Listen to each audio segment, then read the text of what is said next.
ತುಲಾ ರಾಶಿ. ರಾಹು ಕೆಲವು ಸಮಯದಿಂದ ಗುರುವಿನ ಅಧಿಪತ್ಯದ ಮೀನ ರಾಶಿಯನ್ನು ಸಂಕ್ರಮಿಸುತ್ತಿದ್ದಾನೆ ಮತ್ತು ಈಗ ಮೇ 18, 2025 ರಂದು ಸಂಜೆ 17:08ಕ್ಕೆ ಶನಿಯ ನಿಯಂತ್ರಣದಲ್ಲಿರುವ ಕುಂಭ ರಾಶಿಯನ್ನು ಪ್ರವೇಶಿಸಿದ್ದಾನೆ. ರಾಹುವಿನ ಸಂಚಾರವು ಸಾಮಾನ್ಯವಾಗಿ ಒಂದೇ ರಾಶಿಯಲ್ಲಿ 18 ತಿಂಗಳು ಇರುತ್ತದೆ. ಅದು ತಮ್ಮ ಸಾಗಣೆಯ ಪರಿಣಾಮಗಳನ್ನು ತಕ್ಷಣವೇ ತೋರಿಸುತ್ತದೆ. ಕೆಲವು ಜ್ಯೋತಿಷಿಗಳು ರಾಹುವು ವೃಷಭ ರಾಶಿಯಲ್ಲಿ ಉತ್ತುಂಗದಲ್ಲಿದೆ ಎಂದು ನಂಬುತ್ತಾರೆ. ಮಿಥುನ ಮತ್ತು ವೃಶ್ಚಿಕ ಮತ್ತು ಧನು ರಾಶಿಯನ್ನು ರಾಹುವಿನ ನೀಚ ರಾಶಿಗಳು ಎಂದು ಪರಿಗಣಿಸಲಾಗುತ್ತದೆ. ರಾಹು ಮತ್ತು ಕೇತುಗಳು ಕೇಂದ್ರ ಮತ್ತು ತ್ರಿಕೋನದ ಅಧಿಪತಿಗಳೊಂದಿಗೆ ಉತ್ತಮ ಸ್ಥಾನದಲ್ಲಿದ್ದರೆ ರಾಜಯೋಗಕಾರಕರಾಗುತ್ತಾರೆ ಮತ್ತು ಅವರ ದಶಾ ವ್ಯಕ್ತಿಯನ್ನು ಬಡವನಿಂದ ರಾಜನನ್ನಾಗಿ ಬದಲಾಯಿಸುತ್ತದೆ. ಅದೇನೇ ಇದ್ದರೂ ಜೀವನದಲ್ಲಿ ಒಂದು ಹಂತದಲ್ಲಿ ರಾಹು ಗ್ರಹಣವಾಗುತ್ತದೆ. ಆದ್ದರಿಂದ ರಾಹುವಿನ ಸ್ಥಿತಿ ಮುಖ್ಯವಾಗಿದೆ. ರಾಹುವನ್ನು ನಿರಂಕುಶ ಪ್ರವೃತ್ತಿಯ ಗ್ರಹ ಎಂದು ಕರೆಯಲಾಗುತ್ತದೆ. ಇದು ಕೇವಲ ತಲೆಯನ್ನು ಹೊಂದಿದೆ ಮತ್ತು ಮುಂಡವಿಲ್ಲ, ಆದ್ದರಿಂದ ಇದು ಆಲೋಚನೆಗೆ ಉಪಯುಕ್ತವಾಗಿದೆ ಮತ್ತು ರಾಹು ಪೀಡಿತ ವ್ಯಕ್ತಿಗಳು ಚುರುಕು ಬುದ್ಧಿಯನ್ನು ಹೊಂದಿರುತ್ತಾರೆ. ಅವರು ಎಲ್ಲಾ ಸಮಸ್ಯೆಗಳಿಗೆ ಸುಲಭವಾದ ಪರಿಹಾರಗಳನ್ನು ಕಂಡುಕೊಳ್ಳುವಲ್ಲಿ ಯಶಸ್ವಿಯಾಗುತ್ತಾರೆ, ಆದರೂ ಕಾರ್ಯಗಳನ್ನು ಪೂರ್ಣಗೊಳಿಸಲು ಶ್ರಮಿಸುತ್ತಾರೆ. ಗ್ರಹಗಳ ಸ್ಥಾನಗಳು ಅನುಕೂಲಕರವಾಗಿಲ್ಲದಿದ್ದರೆ ನಮ್ಮ ಆಲೋಚನೆಗಳನ್ನು ಹೊರತುಪಡಿಸಿ ನಮಗೆ ಏನೂ ಉಳಿಯುವುದಿಲ್ಲ, ದೊರಕುವುದಿಲ್ಲ. ರಾಹುವಿನ ಸಮರ್ಥ ಉಪಸ್ಥಿತಿಯು ಅವನನ್ನು ಉತ್ತಮ ರಾಜತಾಂತ್ರಿಕನನ್ನಾಗಿ ಮಾಡುತ್ತದೆ. ರಾಹುವು ಜೂಜು, ಬೆಟ್ಟಿಂಗ್ ಮತ್ತು ಲಾಟರಿ ಆಟಗಳಲ್ಲಿ ಯಶಸ್ಸನ್ನು ತಂದರೆ ಅದು ಒಬ್ಬ ವ್ಯಕ್ತಿಯನ್ನು ಅನುಕೂಲಕರ ಪರಿಸ್ಥಿತಿಯಲ್ಲಿ ಜ್ಞಾನವನ್ನು ಸಂಪಾದಿಸುವ ಹಾದಿಗೆ ಕರೆದೊಯ್ಯುತ್ತದೆ. ಈಗಿನ ಮಾಹಿತಿ ತಂತ್ರಜ್ಞಾನ ಯುಗದಲ್ಲಿ ರಾಹುವಿನ ಪ್ರಭಾವವು ಪ್ರಬಲವಾಗಿದೆ. ರಾಹು ಸಂಚಾರ 2025ರ ಪ್ರಕಾರ ತುಲಾ ರಾಶಿಯಡಿಯಲ್ಲಿ ಜನಿಸಿದ ವ್ಯಕ್ತಿಗಳಿಗೆ ರಾಹು 5ನೇ ಮನೆಯಲ್ಲಿ ಸಾಗುತ್ತಾನೆ. 5ನೇ ಮನೆಯಲ್ಲಿ ಸಂಚಾರವು ಧನಾತ್ಮಕ ಫಲಿತಾಂಶಗಳನ್ನು ನೀಡಬಹುದು. ನಿಮ್ಮ ಐಕ್ಯೂ ಬೆಳೆಯುತ್ತದೆ. ನಿಮ್ಮ ಜ್ಞಾಪಕ ಶಕ್ತಿ ಚುರುಕಾಗುತ್ತದೆ.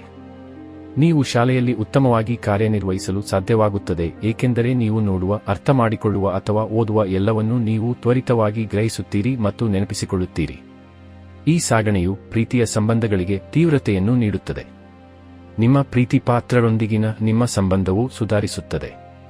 ನಿಮ್ಮ ಪ್ರೀತಿಗಾಗಿ ನೀವು ಏನು ಮಾಡಲು ತಯಾರಾಗುತ್ತೀರಿ, ಆದರೆ ನೀವು ಅವರಿಗೆ ಸುಳ್ಳು ಹೇಳುವುದನ್ನು ತಡೆಯಬೇಕು.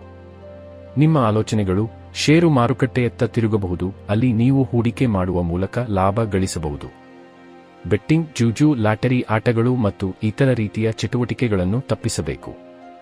ಹಣವನ್ನು ಗಳಿಸಲು ನೀವು ವಿವಿಧ ಮಾರ್ಗಗಳನ್ನು ಪ್ರಯತ್ನಿಸುತ್ತೀರಿ. ಯಾವುದೇ ಕೆಲಸವು ಸವಾಲಿನದ್ದಾಗಿದ್ದರೂ ನೀವು ಅದನ್ನು ಸುಲಭವಾಗಿ ಪೂರ್ಣಗೊಳಿಸಲು ಸಾಧ್ಯವಾಗುತ್ತದೆ. ಹೊಟ್ಟೆಯ ತೊಂದರೆಗಳು ನಿಮ್ಮನ್ನು ಹಿಂಸಿಸಬಹುದು, ಆದ್ದರಿಂದ ನಿಮ್ಮ ಆರೋಗ್ಯದ ಬಗ್ಗೆ ಹೆಚ್ಚು ಗಮನವಿರಲಿ. ಕೆಲವೊಮ್ಮೆ ಅಹಿತಕರ ಆಲೋಚನೆಗಳು ಮನಸ್ಸಿಗೆ ಬರುತ್ತವೆ. ಅಂತಹ ಸಂದರ್ಭಗಳಲ್ಲಿ ಯಾರಿಗೂ ಹಾನಿ ಮಾಡಲು ಹೋಗಬೇಡಿ.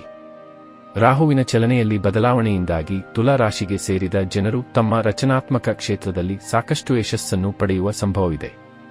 ಆದರೆ ಇದರೊಂದಿಗೆ ಆಕರ್ಷಣೆ ಅಥವಾ ರೊಮ್ಯಾನ್ಸ್ಗೆ ಸಂಬಂಧಿಸಿದಂತೆ ಹುಡುಕಾಟದಲ್ಲಿ ನೀವು ದುಃಖಕ್ಕೆ ಒಳಗಾಗುವ ಸಂಭವವಿದೆ. ಹಾಗಾಗಿ ಪ್ರೇಮ ಸಂಬಂಧಕ್ಕೆ ಸಂಬಂಧಿಸಿದಂತೆ ಈ ಸಮಯದಲ್ಲಿ ತುಲಾ ರಾಶಿಗೆ ಸೇರಿದ ಜನರು ಬಹಳ ಎಚ್ಚರಿಕೆಯಿಂದ ಇರುವುದು ಅವಶ್ಯಕ. ರಾಹು ಕೇತುವಿನ ಈ ಸಂಚಾರದಿಂದಾಗಿ ತುಲಾ ರಾಶಿಗೆ ಸೇರಿದ ಜನರ ಸಂಬಂಧಗಳಲ್ಲಿ ಬಿರುಕು ಉಂಟಾಗುವ ಸಂಭವವಿದೆ. ಯಾವುದಾದರೂ ಮೂರನೇ ವ್ಯಕ್ತಿಯ ಕಾರಣದಿಂದಾಗಿ ಸಂಬಂಧಗಳಲ್ಲಿ ಒತ್ತಡ ಉಂಟಾಗುವ ಸಾಧ್ಯತೆ ಇರುವುದು. ಹಾಗಾಗಿ ನಿಮ್ಮ ಸಂಬಂಧಗಳನ್ನು ಪಾರದರ್ಶಕವಾಗಿರಿಸುವುದು ಉತ್ತಮ ಹಾಗೂ ಅವಸರದಲ್ಲಿ ಯಾವುದೇ ನಿರ್ಧಾರವನ್ನು ತೆಗೆದುಕೊಳ್ಳದೇ ಇರುವುದು ಒಳ್ಳೆಯದು. ರಾಹು ಕೇತುವಿನ ಅಶುಭ ಪ್ರಭಾವವನ್ನು ದೂರ ಮಾಡಲು ಶನಿವಾರ ಕಪ್ಪು ಎಳ್ಳು ಮತ್ತು ಸಾಸಿವೆ ಎಣ್ಣೆಯನ್ನು ದಾನ ಮಾಡಿ. ಹಾಗೆ ಓಂ ರಾಹವೇ ನಮ ಮಂತ್ರವನ್ನು ಪಠಿಸಿ. ವಿವಾಹೇತರ ಸಂಬಂಧಗಳಿಂದ ನೀವು ದೂರವಿರಬೇಕು. ಸಂಬಂಧಿಕರನ್ನು ಹೆಚ್ಚು ನಂಬಬಾರದು. ಪೂರ್ವಜರ ವ್ಯವಹಾರದ ಬಗ್ಗೆ ನೀವು ಹೆಚ್ಚಿನ ಗಮನಹರಿಸಲಿದ್ದೀರಿ. ನಿಮ್ಮ ಆರೋಗ್ಯದ ಬಗ್ಗೆ ನೀವು ಸ್ವಲ್ಪ ಜಾಗರೂಕರಾಗಿರಬೇಕು. ಸ್ನೇಹಿತರ ವರ್ತನೆಯಿಂದ ನೀವು ಅಸಮಾಧಾನಗೊಳ್ಳಬಹುದು. ನಿಮ್ಮ ಕುಟುಂಬ ಜೀವನ ಯಾವಾಗಲೂ ಚೆನ್ನಾಗಿರುತ್ತದೆ. ಮಕ್ಕಳ ಬಗ್ಗೆ ಸ್ವಲ್ಪ ಕಾಳಜಿ ಇರಬಹುದು. ಅತೀಂದ್ರಿಯ ವಿಜ್ಞಾನಗಳಲ್ಲಿ ಆಸಕ್ತಿ ಜಾಗೃತಗೊಳ್ಳುತ್ತದೆ. ಕೆಲಸದ ಸ್ಥಳದಲ್ಲಿ ನೀವು ಹೆಚ್ಚುವರಿ ಶ್ರಮವಹಿಸಬೇಕಾಗುತ್ತದೆ. ನೀವು ಸ್ವಲ್ಪ ಗೊಂದಲವನ್ನು ಅನುಭವಿಸಬಹುದು. ನೀವು ಅನೈತಿಕ ಪ್ರೇಮ ಸಂಬಂಧಗಳಿಂದ ದೂರವಿರಬೇಕು. ಇತರರೊಂದಿಗೆ ನಿಮ್ಮನ್ನು ಹೋಲಿಸಿಕೊಳ್ಳಬೇಡಿ. ಪರಿಹಾರ: ರಾಹುವಿನ ಋಣಾತ್ಮಕ ಪ್ರಭಾವಗಳನ್ನು ಎದುರಿಸಲು ನೀವು ಚಂಡಿಕಾದೇವಿಯನ್ನು ಪೂಜಿಸಬೇಕು.